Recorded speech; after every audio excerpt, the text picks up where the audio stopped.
Oh, I should stop eating before I start talking. We'll let you off, Magnus. We'll let you off. Down, and we always see just the top of his head because he keeps sinking down in his chair. So maybe now we'll get the full Levon for this game. It has started. It has started, and we do see a king's pawn opening. Will Magnus Carlsen play the Spanish, one of his favorite openings? Will he play the Italian game that we saw earlier in the clash between Nepomniachtchi and Nakamura? Magnus Carlsen, I mean, maybe he doesn't realize it's his move. Just pausing there, and okay, he plays.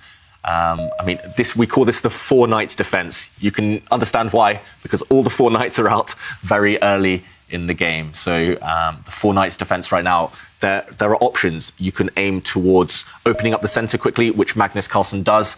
Again, we call this the Scotch four knights, because the Scotch is when you open up the center very, very quickly. It leads to a lot of trades. And here we see a set of knights have left the board. Will we see both sides castle the king? Magnus Carlsen here. Coming through thick and fast. God, goodness me.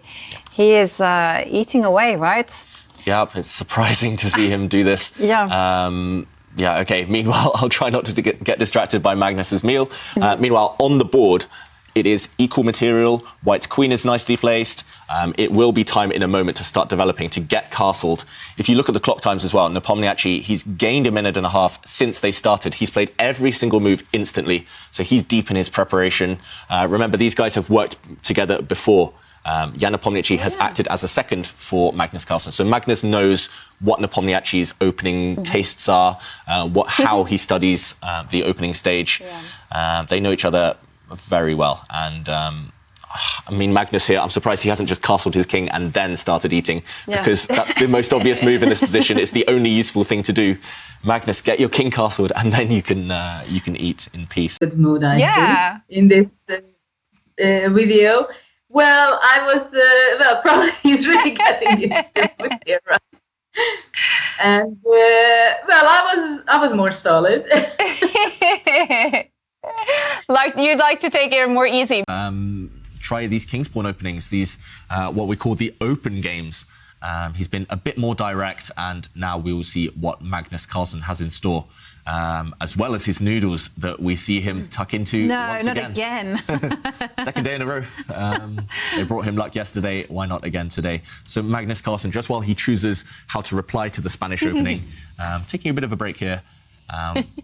Black has many solid options. We've seen the Berlin defense in previous days in trying to make things happen. He's the one realizing, okay, he doesn't want to play a waiting game forever, but he is the one making the decisions. For example, when to open things up, when to go for the bishop for knight trade. Those are difficult decisions to make. Magnus is saying, you make the decisions, I'm just going to play quickly. And Magnus is going to wait until the clocks tick down, and then he'll start putting on some pressure, making some threats. And okay, Magnus just having some snacks. Like I thought he choked for a second there. Better to choke off the board than on it. They're definitely off the board than on the board. Slightly better. Yeah, slightly better. Better not to choke at all. Yeah, exactly. We don't want that. And okay, while we're waiting for Ali Reza to actually come up with a decision as to what he's going to do,